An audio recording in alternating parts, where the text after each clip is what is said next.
Bonjour à toutes, j'espère que vous allez bien et que tout se passe bien pour vous. Bienvenue dans cette nouvelle interview. Je suis très heureuse d'avoir aujourd'hui Chantal Sébastia avec nous. Bonjour Chantal. Bonjour, bonjour à toutes. Très heureuse Alors, aussi d'être là. eh bien, écoute, avec grand plaisir. Merci d'avoir accepté l'invitation. Alors, comme je te Oui, l'expliquais et comme j'ai l'habitude de le dire au début de ces interviews, ma vision à moi de la féminité est vraiment holistique.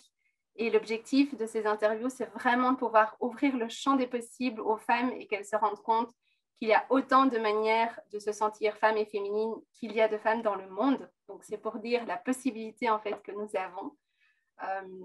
Le tout étant effectivement de savoir qui on est et quelle est son essence féminine, comme je dis toujours. Et donc, c'est dans ce cadre-là que j'avais envie de t'interviewer aujourd'hui. Et du coup, pour commencer, je propose que tu te présentes. moi je suis une femme, je suis une mère, une grand-mère aujourd'hui, une thérapeute qui a cheminé depuis toute petite.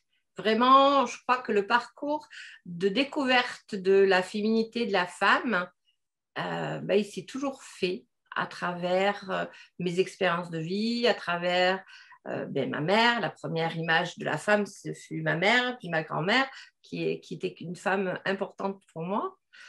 Et puis surtout mes expériences de vie. Et puis à une époque, j'ai bifurqué parce que je suis allée rencontrer vraiment une partie de moi qui était en souffrance par rapport à ça, par rapport au féminin.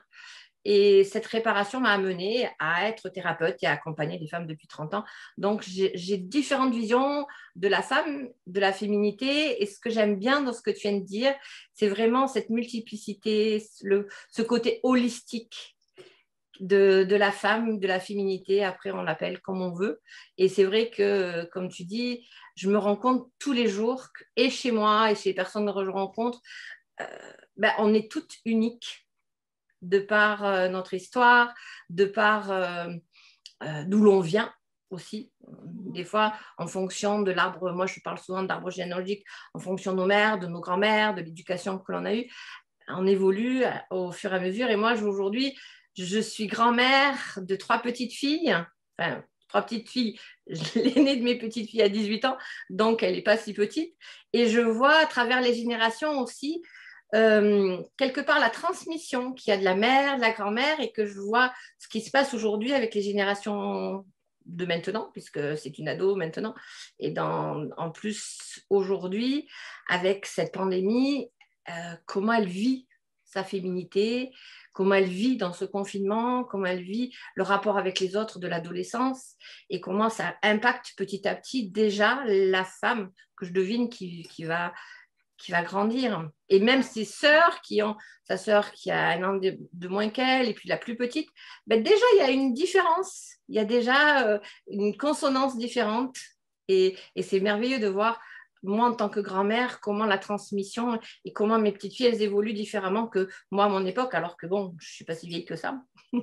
Enfin, je ne me sens pas vieille en même temps. Alors, du coup, dis-moi, c'est quoi ta définition à toi de la féminité? Qu'est-ce que tu mets derrière ce mot? Alors, la féminité, pour moi, c'est quelque chose qui est de l'ordre de l'indéfinissable. Parce que on peut voir la féminité avec le côté physiologique. Ben oui, on est une femme, on a un sexe différent de l'homme, on a un corps qui est différent de l'homme. On peut voir le côté esthétique où on a des formes différentes de l'homme, et c'est toujours par rapport à l'autre. La femme dans telle société, on a un certain statut ou pas. On peut définir la féminité des fois par rapport à est-ce qu'on est une mère ou est-ce qu'on n'est pas une mère, est-ce qu'on est féminine ou est-ce qu'on n'est pas féminine, parce que à l'époque, il n'y a pas si longtemps que ça, si on n'était pas mère, on n'était pas une femme. Mm-hmm. Et il y a certaines, moi je vois certaines personnes qui me disent, mais moi, je ne sais plus qui je suis, en fait.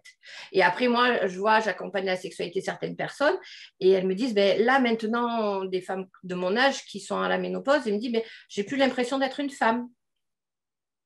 Donc, et pour moi, la féminité, pour répondre, c'est quelque chose de global. Il y a une énergie qui, moi, je ressens dans mon corps, dans mon âme, qui transcende tout ça. Alors moi, j'aime bien parler du féminin, du masculin que l'on a chacun à l'intérieur de nous. Et moi, j'aime parler de la femme dans sa globalité, qui est petite fille, qui est mère, qui est adolescente, qui est grand-mère ou pas. Et puis, voilà, toutes ces facettes de la femme que l'on porte, pour moi, à travers nous. Et en même temps, on pourrait dire, maintenant on parle du féminin sacré. Alors moi, j'aime bien le sacré, mais j'aime bien aussi la pute, parce que je me dis, sans la sexualité, la femme, il manque quelque chose. Et moi, j'aime bien ce côté féminin dans le sens où la femme, elle accueille, elle est dans le cœur, on a une transmission avec les enfants ou pas, qu'on ait un projet. C'est vraiment aussi, pour moi, c'est aussi une énergie. Voilà. Pour moi, j'ai fait un parcours initiatique assez important en spiritualité et j'ai la capacité de sentir les énergies et j'ai la sensation que nous, les femmes, on est plus centrées. D'ailleurs, les hindouistes, ils disent que nous, la femme, on est connecté à la terre-mère et quand on a cette énergie sexuelle qui monte dans le sexe et dans le cœur et que nous, on offre à l'homme par le cœur. Et que l'homme, il reçoit. Et on n'a pas les mêmes énergies. Quand je faisais mes méditations en Inde, le sage hindou me disait, je dis, mais pourquoi moi, je suis une femme et je ne peux pas faire les rituels avec les hommes et vous êtes sexiste ou quoi? C'est quoi ce truc?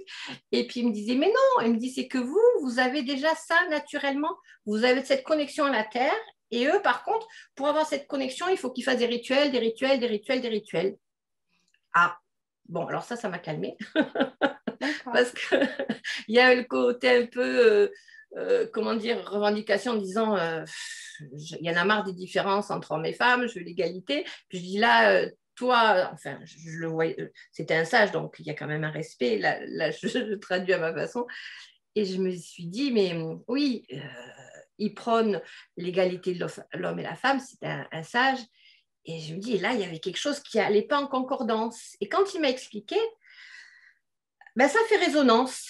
C'est pour ça que pour moi, la femme, en fait, là, il m'a montré une autre vision de la femme auquel je n'aurais pas pensé, mais que quelque part, ça venait me toucher dans mon intégrité de femme en disant, ben oui, c'est vrai que il y a quelque chose de cette connexion à la terre-mère qui m'émeut et qui, ben, je porte sans me rendre compte. C'était pas palpable à l'époque.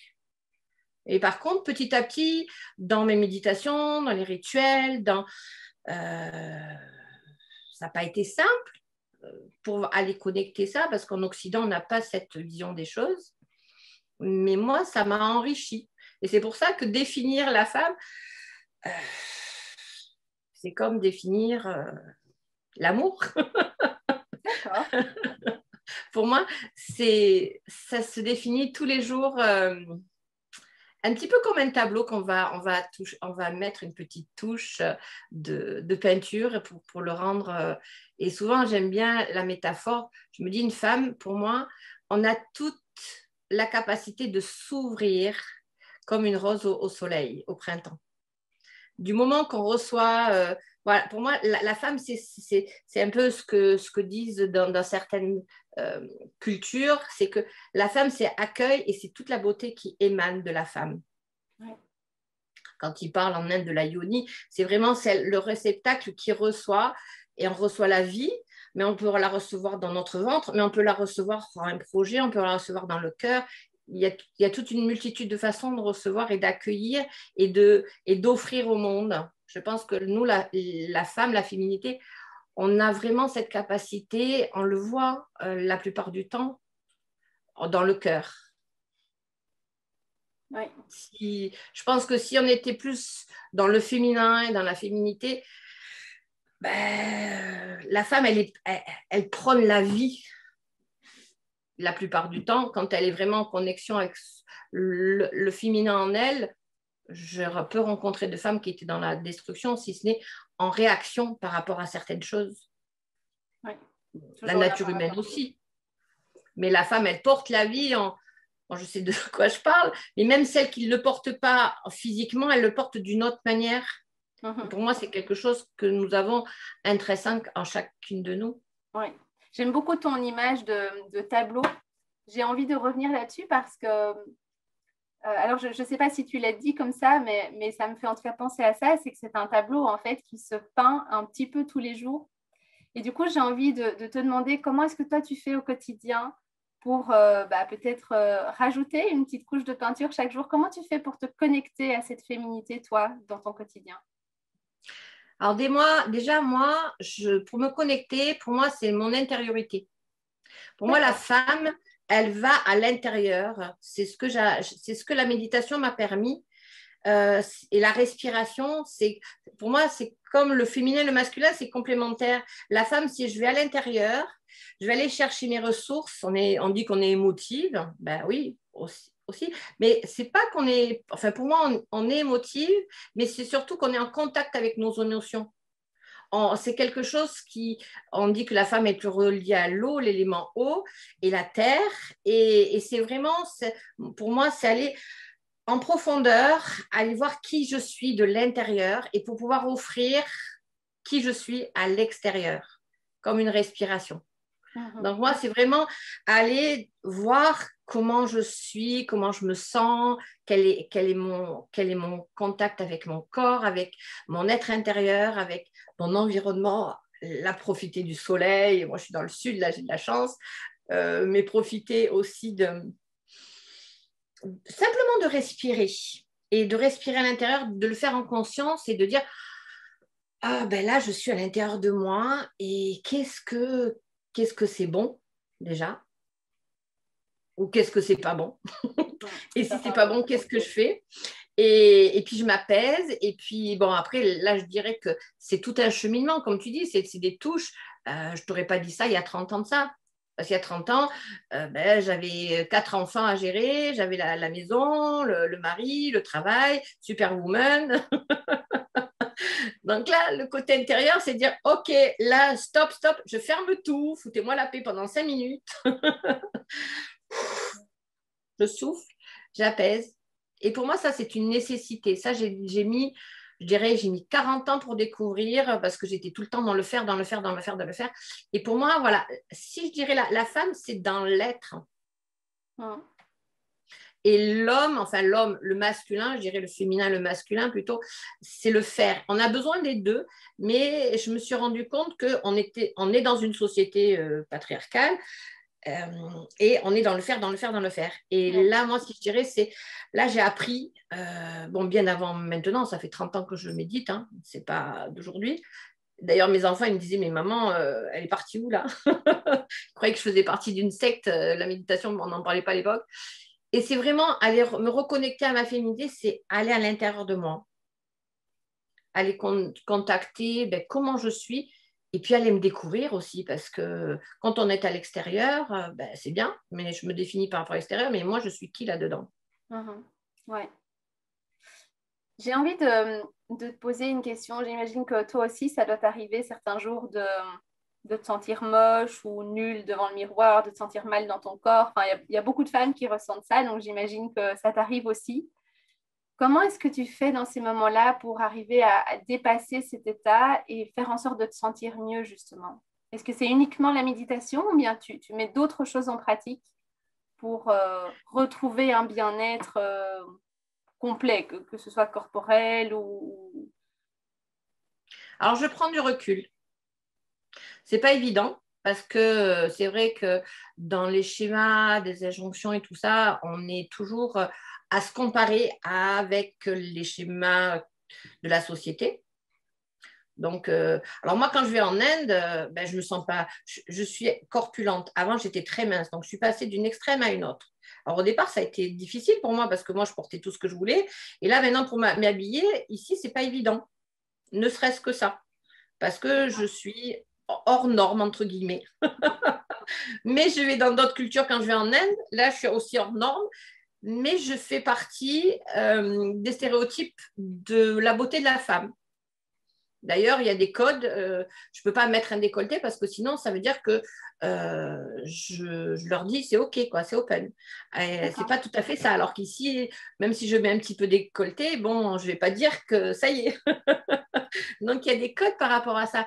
Et c'est là où je me suis rendu compte en voyageant que en fonction où je vais, en fonction des personnes que j'ai en face, déjà, ils n'ont pas la même vision que j'ai moi sur mon corps parce que nous, en Occident, on a une certaine vision de la femme.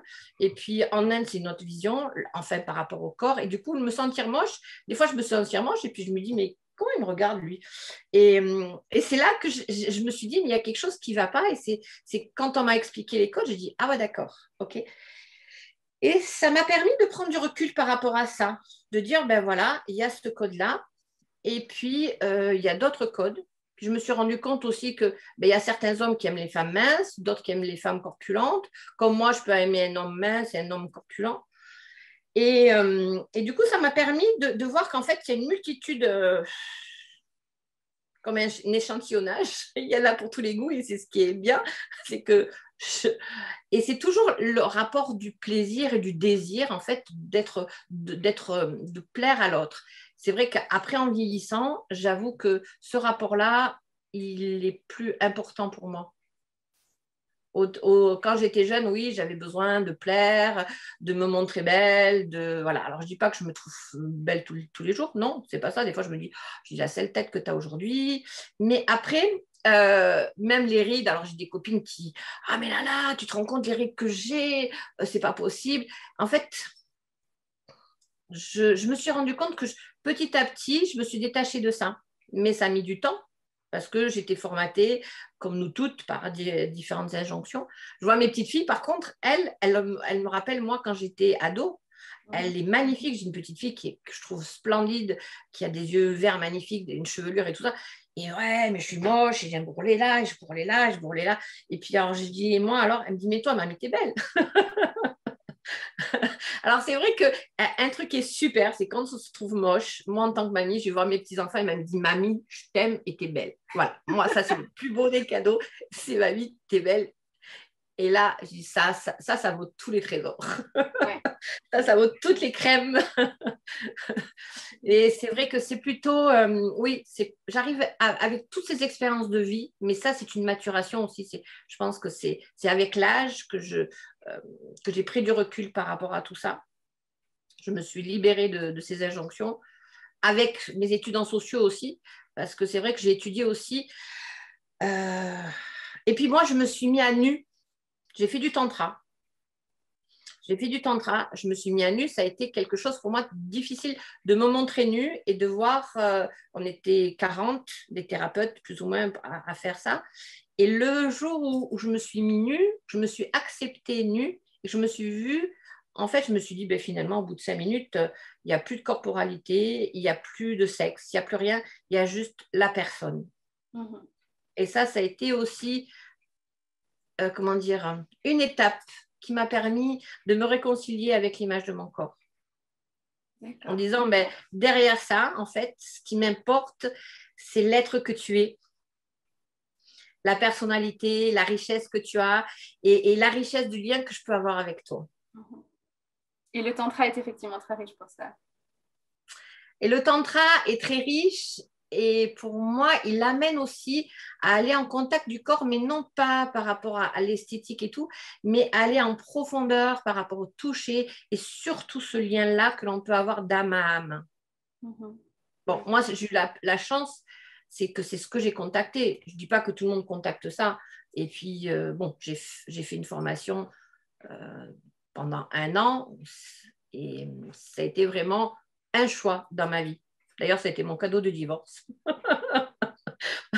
Je me suis dit, à l'époque, j'avais une boutique de robes de mariée. Je me dis, tiens, les cadeaux du divorce, c'est pas mal. Tant qu'à faire, je me fais mon cadeau du divorce. Puis ça m'accompagne, ça m'aide aujourd'hui à accompagner les personnes par rapport à ça. Mais pour moi, ça a été mon cadeau de divorce. Et puis, oui, cette corporalité, c'était un challenge pour moi à l'époque. Un challenge de dire, bon, allez, hop, j'y vais. Et puis, j'étais dans un cadre bienveillant avec des super personnes. C'était super chouette. Bah, écoute, merci beaucoup de nous dévoiler ça comme expérience. C'est très intéressant, effectivement. Alors, du coup, pour toutes ces femmes, parce que malheureusement, il y en a encore beaucoup qui ne se sentent pas toujours bien dans leur féminité ou dans leur corps, un peu en fonction chacune de, voilà, quelle est la définition de chacune de sa féminité.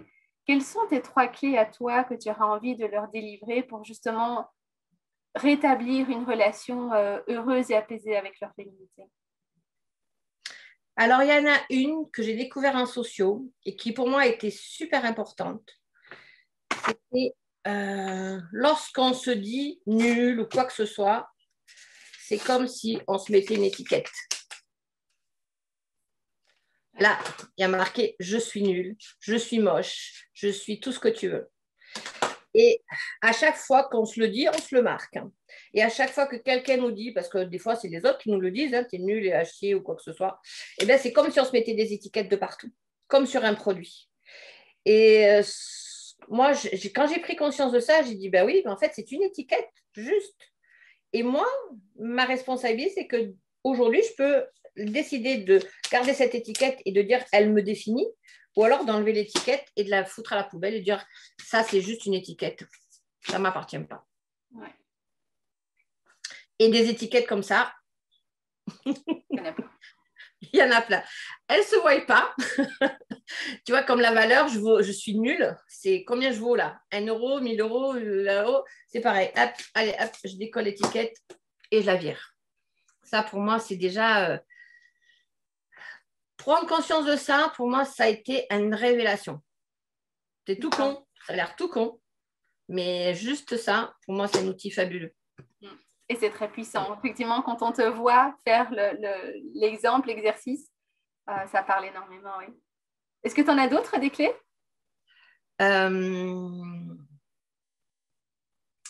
Arrêter de se comparer. Ouais. Arrêter de se comparer, parce que lorsqu'on se compare à l'autre, on va toujours se comparer à celle qui est super top, super canon, super bien habillée, super bien maquillée, super retouchée sur les vidéos, les photos, les machins. On ne va pas s'en comparer à la plus moche.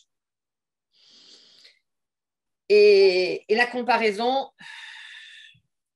ben, ça tue. Ouais. On se tue de l'intérieur parce qu'on est à l'extérieur, on veut ressembler à un idéal, mais en fait, on s'oublie soi-même.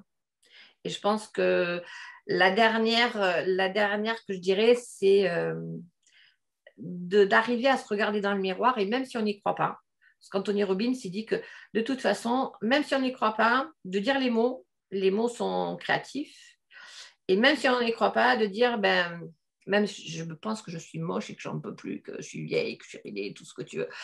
Et même si je n'y crois pas, je dis, je suis belle et je m'aime, je suis belle et je m'aime. Et à force de dire ça tous les jours, eh ben, comme on le sait aujourd'hui au niveau neurosciences, eh ben, on va recréer des autres circuits neuronaux et un jour, on va dire, ah putain, mais c'est vrai, je ne suis pas si moche que ça finalement. Oui, tout à fait. C'est extrêmement puissant. Il faut juste avoir l'audace de le faire, même si on n'y croit pas au début. Et d'être aussi dans la répétition. Si on le dit juste une fois, ça n'a pas cette même puissance, ça ne s'ancre pas de la même manière que si on le répète tous les jours, voire plusieurs fois par jour. Non, c'est quand tu vois toutes les étiquettes, il y en a combien d'étiquettes qui est super belle? Ah ben non, celle-là, je ne l'ai pas.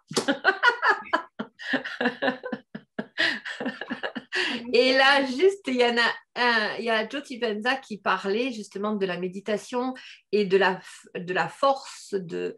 Alors, je ne sais plus si c'est lui ou Greg Braden qui parlait au niveau de l'énergie quantique, de la force de la pensée et de la prière. Et le fait de verbaliser je suis belle, au niveau neuronal, il y a les informations qui viennent dans la physiologie. Et au fur et à mesure, nos pensées, on crée notre physiologie, on crée qui l'on est. Et, je suis une belle femme, je crée une belle femme. Ouais. Et comme tu dis, oui, à répéter. Et puis petit à petit, ça va être une croyance. Comme dit Martin, c'est plus une croyance limitante, c'est une croyance qui nous permet de nous épanouir. Et Anthony Robbins, je crois que c'est lui qui dit nos croyances, oui, c'est lui qui dit. Nos croyances, elles ont le pouvoir ou de nous détruire ou de nous construire. Et si je crois que je suis nulle, j'ai le choix.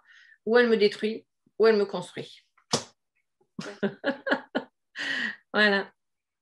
Écoute, Chantal, merci 1000 fois pour toutes ces clés qui sont extrêmement puissantes et en même temps très pragmatiques et tout à fait faisables, réalisables dans notre quotidien.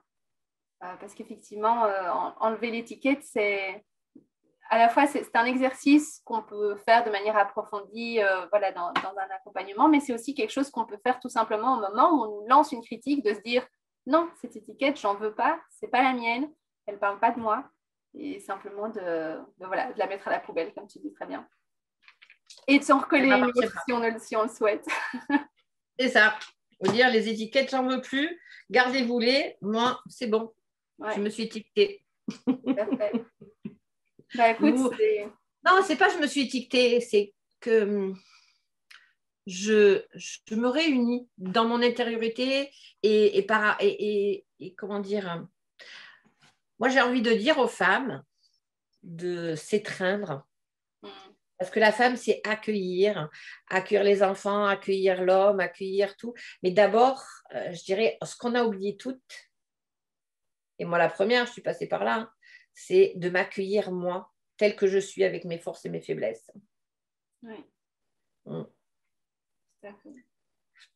Et ça fait partie de nous, la vulnérabilité, mais on l'a oublié. Ça fait partie de l'être humain de manière générale.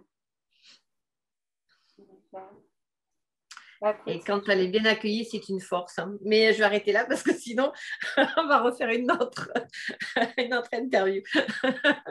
Non, mais c'est très intéressant. Et bon, effectivement, comme je te le disais, l'objectif de ces interviews aussi, c'est vraiment d'apporter des clés concrètes et pragmatiques et d'ouvrir le champ des possibles, de dire aux femmes d'arrêter de se sentir prisonnières d'un canevas qu'on impose, ou de ces fameux dictats qui soient les dictats de la mode ou même simplement les dictats des médias, parce qu'il y a quand même énormément aussi de messages sous-jacents et inconscients qui sont envoyés dans tout ce qui est médias visuels.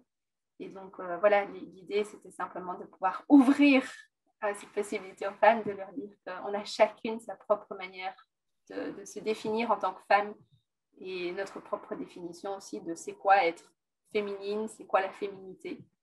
C'est vraiment à chacune à trouver sa propre définition. Donc, merci de tout cœur. Merci. Pour ton partage. Bonne continuation. Merci beaucoup, Chantal. À très bientôt. Au revoir.